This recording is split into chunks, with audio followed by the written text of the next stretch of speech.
आज की प्रेस वार्ता में स्वागत है।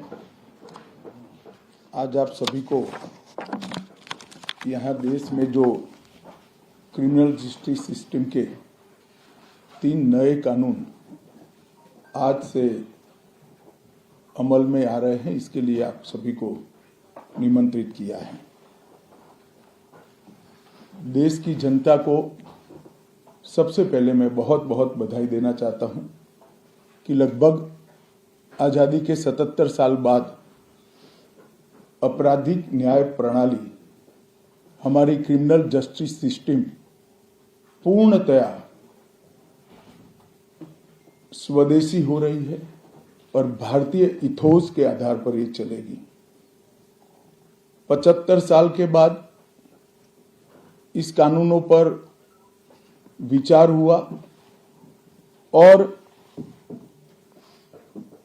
ये कानून जब आज से हर थाने में अपना काम करना चालू करेंगे, तब अंग्रेजों के बनाए हुए कानून निरस्त होकर भारत की संसद ने बनाए हुए कानून आएंगे। दंड की जगह न्याय लेगा, देरी की जगह स्पीडी ट्रायल और स्पीडी जस्टिस मिलेगा। और पहले सिर्फ पुलिस के अधिकारों की रक्षा की गई थी, अब पीड़ितों के अधिकारों की रक्षा और जो कंप्लेनेंट है इसके भी अधिकारों की रक्षा करने का काम होगा। तो एक नए नजरिए के साथ ये तीनों कानून आज सुबह से ही, मतलब कल मध्य रात्रि से काम करना शुरू किए हैं।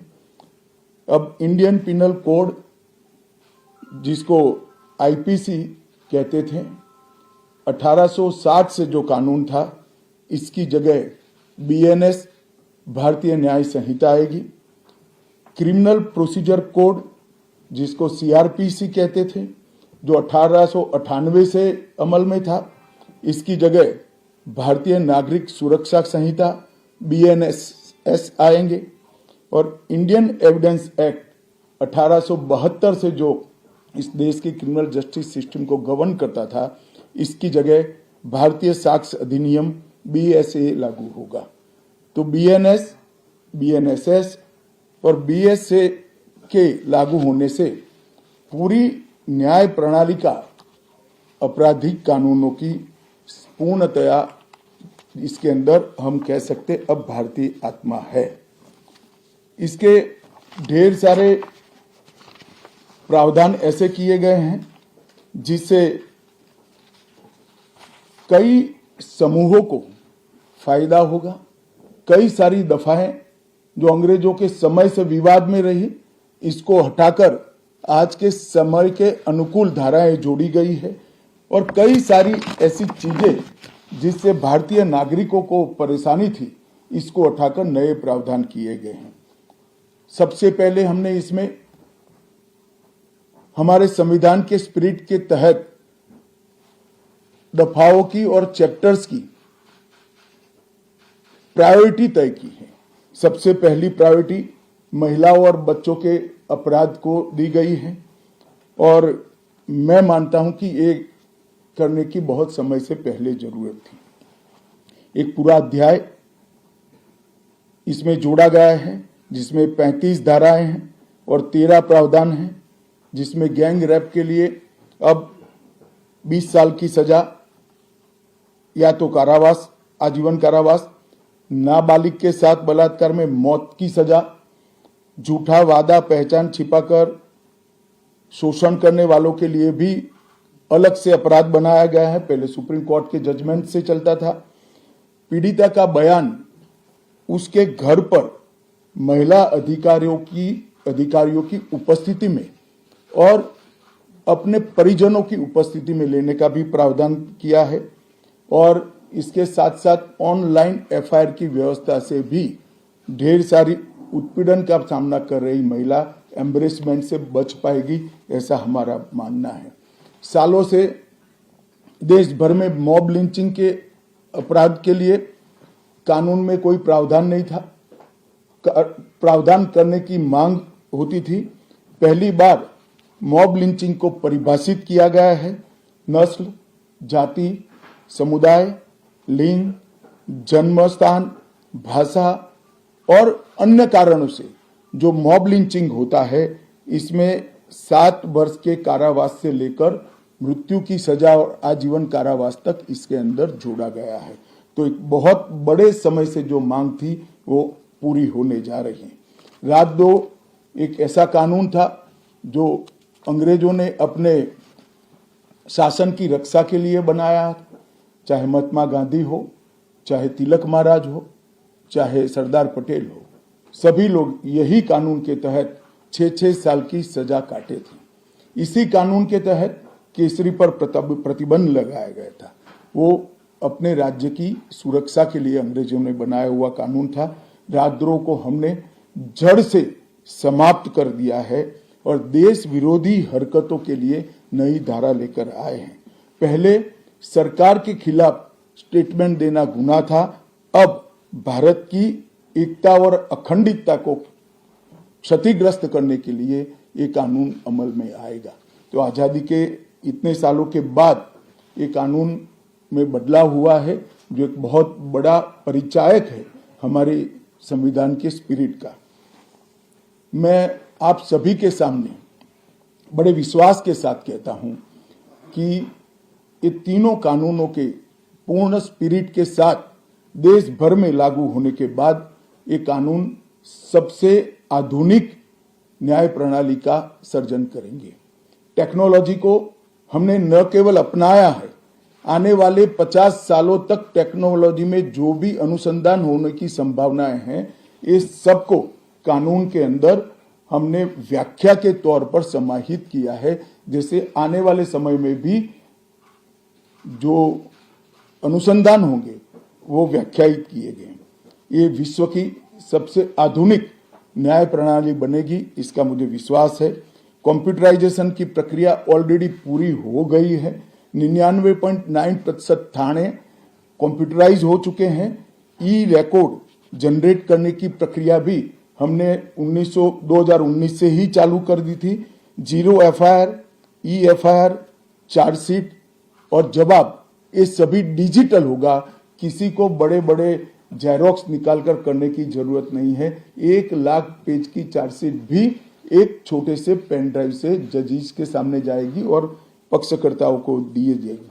90 दिन के अंदर इस कानून में पीड़ित को, जिन्होंने न्याय की गुहार की है, उनको अपने केस का प्रोग्रेस ऑटोमेटिकली ऑनलाइन भेजा जाएगा। हमने इसके अंदर 7 साल और उससे ज्यादा सजा वाले सभी गुना में फॉरेंसिक की टीम की विजिट को कंपलसरी कर फॉरेंसिक एविडेंस को कानूनी जामा पहनाने का काम किया है। मैं मानता हूं कि इससे बहुत फायदा होगा। दोष सिद्धि का प्रमाण हम बहुत आगे तक ले जा पाएंगे। साक्ष्यों की रिकॉर्डिंग और जांच पड़ताल में रिकॉर्डिंग की अनुमति दी है। वीडियोग्राफी को सर्च और सीजर के वक्त पर अनिवार्य किया है, जिससे किसी को फंसाने की कोई साजिश न हो पाए।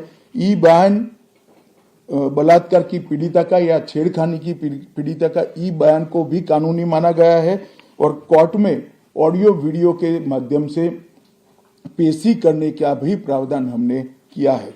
ई पेशी में गवाह, आरोपी, विशेषज्ञ और पीड़ित सभी को कानूनी जामा पहनाने का काम किया है। इसमें जो फॉरेंसिक विजिट को अनिवार्य बनाया गया है, इसको हमने दूरदर्शिता पूर्वक काम कर नेशनल फॉरेंसिक साइंस लेबोरेटरी 2020 में बनाकर इसके लिए ट्रेन मैन पावर का सर्जन का काम ऑलरेडी कर चुके हैं। मुझे पूरा भरोसा है कि 3 साल के बाद इस देश में हर साल 40,000 से ज्यादा ट्रेन मैन पावर का फोर्स हमारी कानूनी क्रिमिनल जस्टिस सिस्टम की सेवा में उपलब्ध होगा।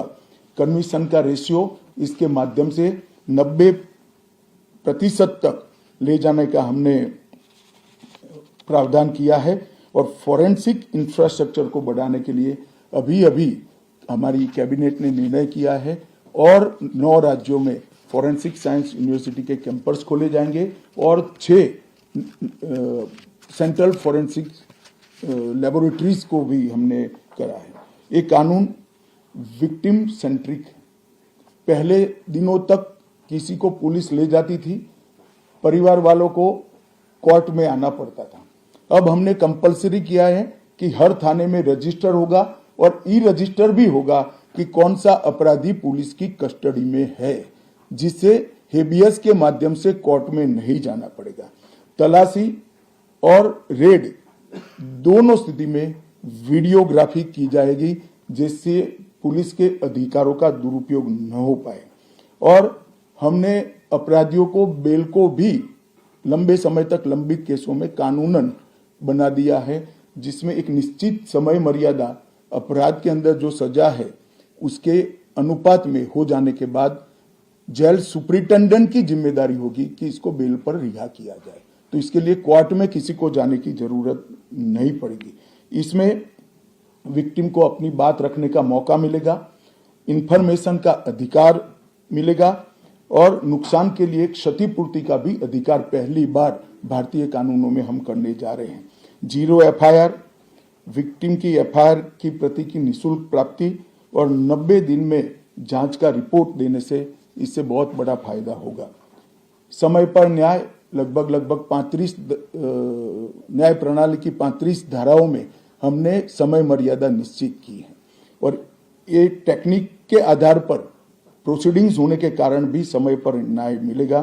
3 दिन में एफआईआर दर्ज करनी है, 7 दिन के भीतर जांच रिपोर्ट पीड़िता के सार्वजनिक करनी है, 60 दिन के अंदर ही अपराध तय करने हैं और घोषित अपराधियों के खिलाफ 90 दिन के अंदर मुकदमा कायम करना है और आपराधिक मामलों में मुकदमे की सुनवाई के बाद ज्यादा से ज्यादा 45 दिन के अंदर जजमेंट की घोषणा करनी है। तो कई जगह पे हमने समय को कम कर बाध्य कर हमने जल्दी से न्याय मिल पाए इस दिशा में काम किया है। हमने 3 वर्ष से कम कारावास में, 60 वर्ष से अधिक उम्र में के लोग जो है, इसमें पुलिस अधिकारी की पूर्व अनुमति अरेस्ट के लिए अनिवार्य करी है। गिरफ्तार व्यक्ति को 24 घंटे में मजिस्ट्रेट के सामने ले जाने का प्रावधान भी कानूनी बनाया है और 20 से ऐसी ज्यादा धाराएं हैं जिसमें पुलिस की जवाबदेही हमने सुनिश्चित करी है। पहली बार पीई का भी हमने प्रावधान इसके अंदर किया है। साक्ष्यों के संबंध में भी टेक्नोलॉजी को हमने बढ़ावा दिया है। इलेक्ट्रॉनिक साक्ष्यों के प्रति विश्वसनीयता बढ़े, इसके लिए कानूनी प्रावधान कड़े किए हैं। सर्वर लॉग, स्थान संबंधी साक्ष्य और वॉइस मेल, ये सब की व्याख्याएं की गई है। अब न्याय प्रक्रिया संविधान की 8वीं अनुसूची में आने वाली सभी भाषाओं में काम करती हो जाएगी। हमारी स्थानीय भाषाओं के लिए बहुत बड़ा फैसला है। हमारा पूरा सॉफ्टवेयर जो बनेगा वो 8वीं अनुसूची में आने वाली सभी भाषाओं में बनेगा। कानून बनने के बाद, संसद ने पारित करने के बाद तैयारी के लिए ढेर सारा प्रयास भारत सरकार के गृह मंत्रालय और हर राज्य के गृह मंत्रालय और जस्टिस मंत्रालय ने किया है। लगभग 22.5 लाख पुलिस कर्मियों की ट्रेनिंग के लिए 12,000 मास्टर ट्रेनर्स बना दिए गए। कई इंस्टीट्यूशन को अधिकृत किया गया और 23,992 मास्टर ट्रेनर अब तक ट्रेन हो चुके हैं।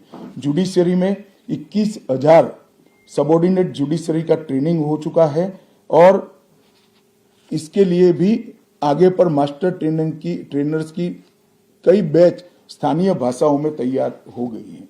20,000 पब्लिक प्रोसिक्यूटर्स को ट्रेन किया गया है और लगभग हर प्रोसिक्यूटर को एक ऐप दे दिया गया है और नए कानून छापे हुए दिए गए हैं कि पुरानी धारा कौन सी थी, नई धारा कौन सी है।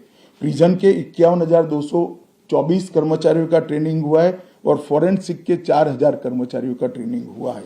कुल मिलाकर ट्रेनिंग की संख्या पुलिस में 6 लाख, प्रोसिक्यूशन में 4,000, जुडिशरी में लगभग 20,000, फॉरेंसिक में भी 4,000 और प्रिजन में 10,868 मास्टर ट्रेनर अभी काम कर रहे हैं। मित्रों, ये संहिता के लिए कुछ विपक्ष के मित्र अलग अलग बातें मीडिया के सामने रख रहे हैं कि अभी ट्रेनिंग नहीं हुई है, चर्चा नहीं हुई है। मैं आप सभी को बताना चाहता हूं कि लोकसभा में कुल मिलाकर 9 घंटा और 29 मिनट चर्चा हुई है। 34 सदस्यों ने इसके अंदर पार्टिसिपेट किया है। राज्यसभा में 6 घंटा और 70 मिनट चर्चा हुई। 40 सदस्यों ने पार्टिसिपेट किया है। एक ये भी झूठ चलाया जा रहा है कि सबको बाल निकालने के बाद ये बिल लाया गया। बिल बिजनेस एडवाइजरी कमेटी में पहले से निश्चित था। मेरा ये स्पष्ट मानना है कि 14 तारीख से ही विपक्ष ने सदन का बहिष्कार करने जैसी हरकतें करी थी और शायद वो हिस्सा लेना नहीं चाहते थे। और दोनों सदनों में 14 तारीख में लोकसभा में 96 और राज्यसभा में 46 सदस्यों ने ऐसी हरकतें की जिससे पीठासीन अधिकारी उनको बाहर करने के लिए मजबूर हो जाए। फिर भी एक ऑप्शन था। ये बहुत बड़ा दूरगामी परिणाम लाने वाला कानून था। वो एक कानून के लिए स्पेशल अंदर आकर चर्चा में अपना मत रख सकते थे। इसके पहले भी मैंने 2020 में सभी सांसदों को पत्र लिखकर उनके सुझाव मांगे थे। सभी मुख्यमंत्रियों को पत्र लिखकर उनके सुझाव मांगे थे। सभी सुप्रीम कोर्ट के सम्मानीय न्यायाधीशों को पत्र लिखकर उनके सुझाव मांगे थे।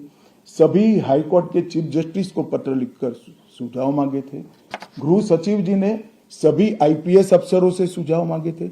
सभी कलेक्टर से सुझाव मांगे थे। और ये सब सुझाव मिल मिलाकर मैंने खुद अधिकारियों की बैठक को अलग करे तो मैंने खुद 158 बार इसकी मीमांसा कर बैठक कर विचार कर एक बिल बनाया। ये बिल को भी संसद ने ऐसे ही पारित नहीं किया है। गृह विभाग की समिति के पास ये बिल को भेजा गया। 2.5 महीना या तो 3 महीना इस पर विशद चर्चा हुई। सभी दल के सांसदों ने इसके अंदर हिस्सा लिया है, अपने सुझावों को रखा है। 4-5 पॉलिटिकल स्टाइल के सुझाव छोड़कर मैं दावे से कह सकता हूं हर सुझाव को समाहित कर 93 बदलाव कर बिल को फिर से कैबिनेट ने पारित किया और पारित करने के बाद सदन के सामने रखा गया। इतने बड़े सदियों के बाद हो रहे सुधार को पॉलिटिकल कलर देना मैं मानता हूं ठीक नहीं है। मेरे तो सभी विपक्ष के साथियों से विनती है, पॉलिटिक्स करने के ढेर सारे मुद्दे हैं, आराम से करिए पॉलिटिक्स, कोई चिंता नहीं, हम भी जवाब देंगे। मगर ये कानून देश के 140 करोड़ नागरिकों को संविधान का जो स्पिरिट है, न्याय और आत्मसम्मान, वो समय पर दिलाने की एक एक्सरसाइज है। तो आप सभी लोग इसमें कोऑपरेट करिए। और मैं मानता हूं कि जिसको भी कुछ कहना है, मेरा दफ्तर हमेशा खुला है, मैं अवेलेबल हूं। मिलने से पहले रोड पर जाना मैं मानता हूं ठीक नहीं है। चर्चा करनी चाहिए, कुछ भी हो बात करनी चाहिए। और मेरा स्पष्ट मत है जो मैं आज बेबाक तरीके से आप लोगों के सामने रखना चाहता हूं, रिकॉर्ड के आधार पर कह सकता हूं, मैं भारत के आजादी के बाद किसी भी कानून पारित कराने के लिए इतनी लंबी चर्चा का प्रोसेस नहीं हुआ है। ये मैं रिकॉर्ड पर कहने के लिए तैयार हूं। 4 साल तक इस कानून पर विचार हुआ। और अगर आपको अभी भी कुछ कहना है तो आप जरूर आइए, मैं सुनने के लिए तैयार हूं। मगर कृपया इस कानून को पब्लिक तक इसकी सेवा करने देने का मौका देना चाहिए। समय पर न्याय मिलेगा तो देश का भला होगा। संविधान की सुरक्षा और आत्मसम्मान की भावनाओं को नागरिक प्राप्त कर पाएंगे तो देश का भला होगा। और सबसे बड़ा बदलाव है, हमने थोड़े धैर्य के साथ टीथिंग प्रॉब्लम को देश की जनता ने भी बड़े धैर्य के साथ लेकर सिस्टम को सुधारने का मौका देना चाहिए। और मैं सभी दलों से भी कहना चाहता हूं कि राजनीति से ऊपर उठकर आप इसका समर्थन करिए और जो भी सुझाव जनता के हित में है लेकर आइए। हम इस पर चर्चा करने के लिए तैयार हैं। आप लोगों के मन में कोई बात है तो आप जरूर पूछ सकते हैं।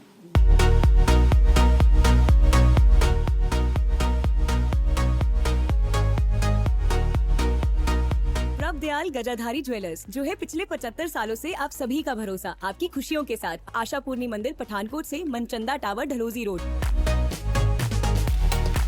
प्रभ दयाल गजाधारी ज्वेलर्स, जो है पिछले 75 सालों से आप सभी का भरोसा, आपकी खुशियों के साथ। आशापूर्णी मंदिर, पठानकोट से मनचंदा टावर, डलहौजी रोड।